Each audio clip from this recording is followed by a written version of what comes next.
പ്രിയരെ, നമസ്കാരം. നാളെ കുംഭമാസത്തിലെ അശ്വതി നക്ഷത്രം.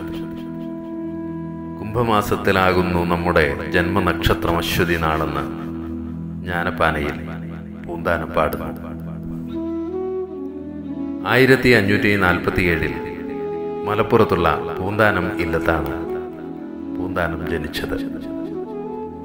ഇല്ലപ്പേരിൽ അറിയപ്പെട്ടിരുന്നതിനാൽ ശരിയായ പേര് അറിയാനായിട്ടില്ല. പെരിന്തൽമണ്ണയിൽ നിന്ന് 8 കിലോമീറ്റർ വടക്കുമാറിയുള്ള കീഴാറ്റൂർ എന്ന ഗ്രാമത്തിലാണ് പൂന്താനമില്ല. 1547 പിറവികൊണ്ട് 1640 ദിവംഗതനായ പൂന്താനം മേൽപ്പത്തൂർ നാരായണ ഭട്ടതിരിയുടെ സമകാലികനായിരുന്നു. ഭാഷാ കവനങ്ങൾ കൊണ്ട് മലയാള ഭക്തി സാഹിത്യത്തെ സമ്പന്നമാക്കിയ കവിയാണ് പൂന്താനം. വലിയ വിഷ്ണുഭക്തനായിരുന്നു ഈ കവി. സംസ്കൃതത്തിൽ അദ്ദേഹത്തിന് വേണ്ടത്ര വ്യുൽപ്പത്തി ഉണ്ടായിരുന്നില്ലത്രേ. ഒരിക്കൽ അദ്ദേഹം ഒരു സ്തോത്രം ചെല്ലുന്നതിനിടയിൽ പത്മനാഭോ മരപ്രഭു എന്ന് ചൊല്ലിപ്പോയി. ഇത് കേൾക്കാൻ ഇടയായ ഒരു പണ്ഡിതൻ ഉടനെ അദ്ദേഹത്തെ പരിഹസിക്കുകയും ഭഗവാൻ മരപ്രഭുവല്ല അമരപ്രഭുവാണ് എന്ന് തിരുത്തുകയും ചെയ്തു. ഉടൻ തന്നെ ഗുരുവായൂർ ശ്രീലകത്തു നിന്ന് ഒരു അശരീരി കേൾക്കാനിടയായി. ഞാൻ അമരപ്രഭു മാത്രമല്ല, മരപ്രഭുവും കൂടിയാണ്. ഭഗവത് കടാക്ഷത്തിന് എന്നും പാത്രീഭൂതനായ ഒരു മഹാഭക്തനായിരുന്നു പൂന്താനം. ശ്രീമദ് ഭാഗവത ശ്ലോകാർത്ഥം കമ്പോട് കമ്പ് അദ്ദേഹം മനസ്സിലാക്കിയിരുന്നില്ല. എങ്കിലും ഗുരുവായൂരപ്പന്റെ സന്നിധിയിൽ ഇരുന്ന് ഭാഗവതം വായിക്കുന്നവർ അർത്ഥവിവരണത്തിന് പൂന്താനത്തെ വിളിക്കാറുണ്ടായിരുന്നു.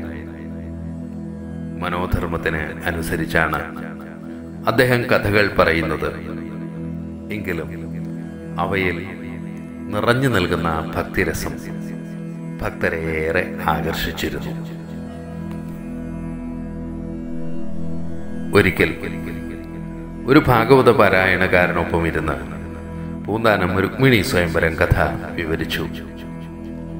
കഥനത്തിനിടയിൽ അദ്ദേഹം പറഞ്ഞു, രുക്മിണി ഒരു ബ്രാഹ്മണൻ വശം ഭഗവാൻ ഒരു കത്ത് കൊടുത്തയച്ചു.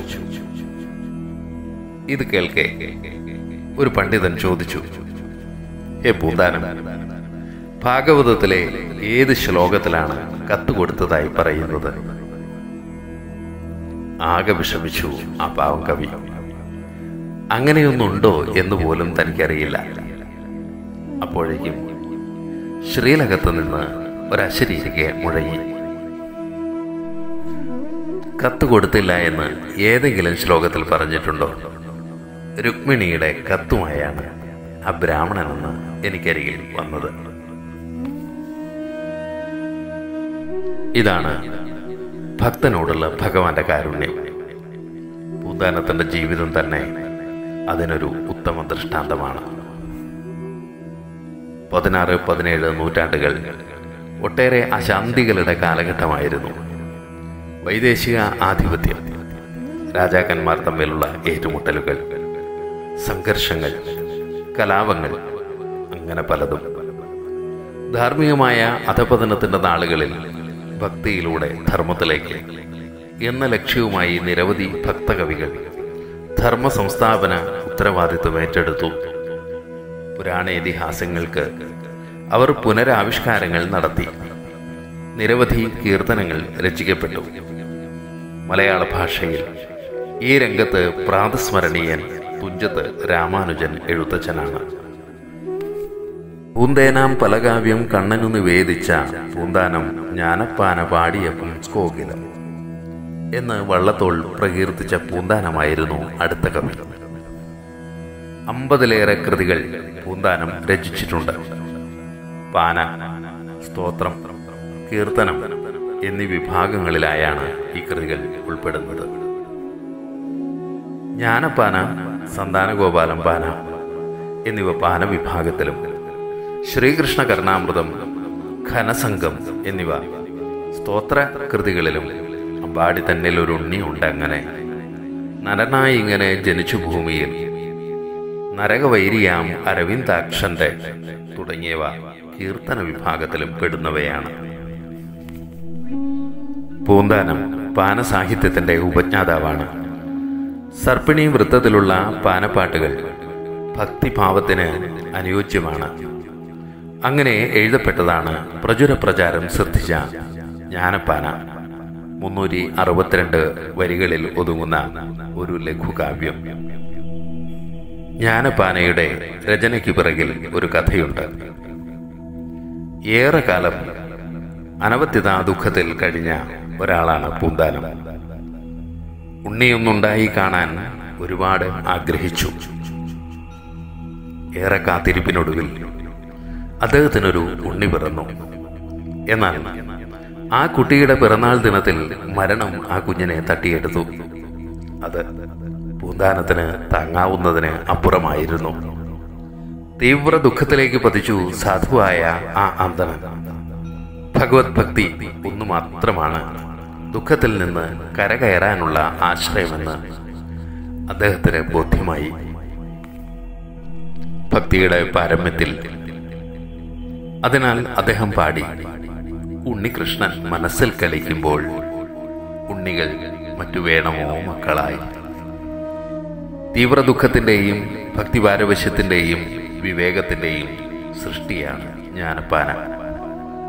മലയാളത്തിൽ എഴുതപ്പെട്ട ഉപനിഷത്ത് എന്നാണ് ജ്ഞാനപ്പാന അറിയപ്പെടുന്നത്. സമകാലിക സമൂഹത്തിന്റെ ദൈന്യതയും വേദാന്ത തത്വങ്ങളുടെ പ്രകാശവും ജ്ഞാനപ്പാന വെളിപ്പെടുത്തുന്നു. ജീവിതം എത്ര അസ്ഥിരമാണ് എന്ന് മാളിക മുകളേറിയ മണ്ണിന്റെ തോളിൽ മാറാപ്പ് കയറ്റുന്നതും ഭവാൻ എന്ന ഒറ്റ വരിയിലൂടെ അദ്ദേഹം വെളിപ്പെടുത്തുന്നു. ആശാപാശങ്ങളിലാണ് മനുഷ്യർ. ആഗ്രഹങ്ങളും ആർത്തികളും എല്ലാം കൂടി മനുഷ്യർ ഉരുക്കുകളിലാണ്. അങ്ങനെ മനക്കോട്ടകൾ കെട്ടുന്ന വേളയിൽ എല്ലാ കണക്കുകൂട്ടലുകളെയും അസ്ഥാനത്താക്കി മരണം പിടികൂടുന്നു.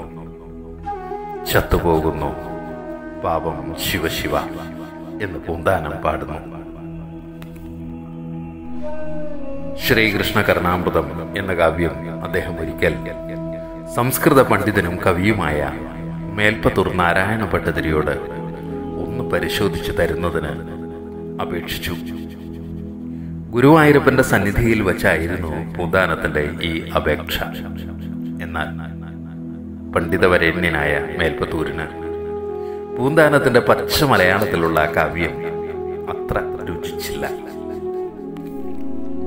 ഈ സംഭവത്തെ അടിസ്ഥാനമാക്കി വള്ളത്തോൾ നാരായണമേനോൻ രചിച്ച ഭക്തിയും വിഭക്തിയും എന്ന കവിത ഏറെ പ്രസിദ്ധമാണ്.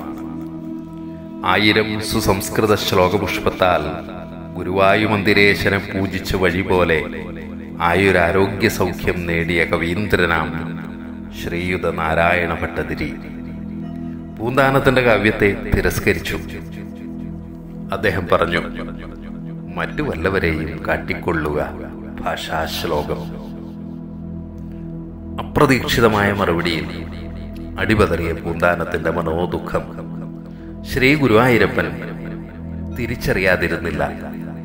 ഉടൻ തന്നെ ശ്രീലകത്തു നിന്ന് ഭഗവാന്റെ ശബ്ദം മുഴങ്ങി, കേളിയേറിയിടിന മേൽപ്പത്തൂരിന്റെ വിഭക്തിയേക്കാൾ പൂന്താനത്തിന്റെ ഭക്തിയാണ് എനിക്കിഷ്ടം എന്നതായിരുന്നു ആ അശരീരി. അത്രമേൽ വാത്സല്യമായിരുന്നു ശ്രീ ഗുരുവായൂരപ്പന് പൂന്താനത്തോട്. പിന്നീട് മേൽപ്പത്തൂർ ആ കാവ്യം വാങ്ങി സംശോധിക്കുകയും അതിനെ ശ്ലാഘിക്കുകയും ഉണ്ടായത്രേ. ഗുരുവായൂർ ക്ഷേത്രത്തിലെ നമസ്കാരത്തിന് പൂന്താനത്തെ ആയിരുന്നു മാന്യസ്ഥാനത്ത് ഇരുത്താറ്. ഒരിക്കൽ ക്ഷേത്രാധികാരി പൂന്താനത്തെ അവിടെ നിന്ന് മാറ്റിയിരുത്തി. സഭയിൽ വച്ച് അപമാനം നേരിട്ട പൂന്താനം നേരെ ഇല്ലത്തേക്ക് മടങ്ങി. അപ്പോൾ ശ്രീലകത്തു നിന്ന് ഭഗവാൻ പറയുകയുണ്ടായത്രേ, പൂന്താനത്തിന് ഇനി എന്നെ കാണണമെങ്കിൽ ഇങ്ങോട്ട് വരേണ്ട, ഞാൻ പൂന്താനത്തിന്റെ ഇല്ലത്ത് വന്ന് കണ്ടുകൊള്ളാം. ഭഗവാൻ വാക്കുപാലിച്ചു. പിന്നീട് പൂന്താനത്തിന്റെ ഇല്ലത്ത് എത്തുക തന്നെ ചെയ്തു. അവിടെ ഒരു ക്ഷേത്രം നിർമ്മിച്ച് ശ്രീകൃഷ്ണ വിഗ്രഹം പ്രതിഷ്ഠിച്ച് പൂന്താനം പതിവായി പൂജാതി കർമ്മങ്ങൾ ചെയ്തു വന്നു. ആ ക്ഷേത്രം ഇടതുപുറത്ത് അമ്പലം എന്നാണ് അറിയപ്പെടുന്നത്. ഇല്ലത്ത് പൂന്താനം സ്ഥിരതാമസമാക്കിയതിനു ശേഷം പരീക്ഷണങ്ങളൊന്നും പൂന്താനത്തിന് നേരിടേണ്ടി വന്നിട്ടില്ല. ഭഗവാന്റെ കാരുണ്യം ആ ഭക്തശിരോമണിക്ക് അളവറ്റ് ലഭിച്ചു. ദീർഘായുസ്സും സൽസന്താനങ്ങളും നൽകി ഭഗവാൻ അദ്ദേഹത്തെ അനുഗ്രഹിച്ചു. പൂന്താനത്തെക്കുറിച്ച് മറ്റൊരു കഥ കൂടി പ്രസിദ്ധമാണ്. ഒരിക്കൽ പൂന്താനത്തിന് അതികഠിനമായ വസൂരി രോഗം ബാധിക്കുകയുണ്ടായി. രക്ഷപ്പെടാനുള്ള സാധ്യത വളരെ വിരളം. പൂന്താനമാകട്ടെ അസഹ്യമായ വേദനയിലും. അപ്പോൾ പൂന്താനത്തിന്റെ പരദേവതയായ തിരുമാന്താംകുന്നിലമ്മ പൂന്താനത്തിന് മുൻപിൽ പ്രത്യക്ഷപ്പെട്ടു. ദേവി ഒരൽപ്പം നീരസത്തിലായിരുന്നു. പൂന്താനം ഗുരുവായൂരപ്പന്റെ ഉത്തമ ഭക്തൻ തന്നെ. ഭഗവാൻ വേണ്ടുവോളം അങ്ങയെ അനുഗ്രഹിക്കുകയും ചെയ്തു. പക്ഷേ പൂന്താനം എന്നെ മറന്നുവല്ലേ? പരദേവതയെ ഉപാസിക്കാതിരിക്കരുത്. അത് സ്വധർമ്മമാണ്. ഗുരുവായൂരപ്പനെ സ്തുതിച്ചു പാടിയതുപോലെ എന്നെ പ്രകീർത്തിച്ചും ഒരു കവിത എഴുതും. എല്ലാം മംഗളകരമാകും. രോഗം മാറുകയും ചെയ്യും. തിരുമാന്താംകുന്നിലമ്മ അപ്രത്യക്ഷമായി. പൂന്താനത്തിന്റെ ഹൃദയം ഭക്തിയാൽ നിർഭരമായി. അങ്ങനെ കേശാദിപാത വർണ്ണനയോടുകൂടി പൂന്താനം തിരുമാന്താംകുന്നിലമ്മയെ കുറിച്ചുള്ള കവിത കുറിച്ചു. ആ കവിതയാണ് ഘനസംഗം എന്ന പേരിൽ പ്രസിദ്ധമായതും സോപാന സംഗീതമായി ഉപയോഗിക്കപ്പെടുന്നതും. അധികം താമസിയാതെ പൂന്താനത്തിന് തന്റെ ആരോഗ്യം വീണ്ടെടുക്കാനുമായി. പൂന്താനവുമായി ബന്ധപ്പെട്ട് നിരവധി കഥകൾ പ്രചാരത്തിലുണ്ട്. ഭക്താഗ്രേസനായിരുന്ന അദ്ദേഹം സംശുദ്ധ ജീവിതം നയിച്ചിരുന്ന ഒരു സാധുവായിരുന്നു. സ്വന്തമാം അനുഭവം സ്വച്ഛഭാഷയിലൂടെ ചന്തമായി മൊഴിയും പൂന്താനം എന്നാണ് വൈലോപ്പിള്ളിയുടെ എഴുത്ത്. വിഷാദമൂകനും വിചാരമൂകനുമായിരുന്നു ഒരളവ് വരെ പൂന്താനം. ഏകാന്തത ഏറെ അനുഭവിച്ചു. അതിനെ മറികടക്കാൻ അദ്ദേഹത്തിനുണ്ടായിരുന്നത് ഹരിഭജനം മാത്രമായിരുന്നു. പൂന്താനപ്പാന വായിക്കുമ്പോൾ ജ്ഞാനത്തിന്റെ തെളിമഴയാണ് പാനം ചെയ്യപ്പെടുന്നത്. ഇക്കുറി മാർച്ച് 3 പൂന്താന ദിനം. കുംഭമാസത്തിലെ അശ്വതി നക്ഷത്രം. ഈ ദിവസം ഗുരുവായൂരിൽ ദർശനം നടത്തിയാൽ ഗുരുവായൂരും മൂകാംബികയിലും ഒരുമിച്ച് ദർശനം നടത്തുന്നതിന്റെ പുണ്യം ലഭിക്കുമെന്നാണ് വിശ്വാസം. ഗുരുവായൂരിൽ 2025 മാർച്ച് 3 പൂന്താന ദിനാഘോഷം. മരണസമയത്ത് പൂന്താനം ഇങ്ങനെ പറയുകയുണ്ടായത്രേ: എനിക്കൊന്നു മാത്രമറിയാം, ഞാൻ കൃഷ്ണനെ ആരാധിക്കുന്നു. കൃഷ്ണനിൽ എനിക്ക് പൂർണ്ണ വിശ്വാസമുണ്ട്. എന്റെ ഉടലോടെ വിഷ്ണുലോകത്തേക്ക് എന്നെ കൊണ്ടുപോകാൻ കണ്ണൻ എത്തിയിരിക്കുന്നു. എന്തായാലും ഞാൻ പോകുകയാണ്. വേണ്ടവർക്ക് എന്റെ കൂടെ വരാം. നിഷ്കാമ ഭക്തിയായിരുന്നു പൂന്താനത്തിൻ്റെത്. അതുതന്നെയാണ് ഭഗവാൻ ഇച്ഛിക്കുന്നത്. ധന്യധന്യമായ ജന്മം, അത്യഗാധമായ കൃഷ്ണപ്രണയം. പുണ്യം പുണ്യം ഈ ജന്മം. ഭക്തനും ഭഗവാനും ഒന്നു തന്നെ. പദഭജനം ശ്രേയ എന്ന് ഭട്ടതിരി പറയുന്നു. ഭഗവാന്റെയും ഭക്തന്റെയും പാദങ്ങളിൽ അനന്തകോടി പ്രണാമം.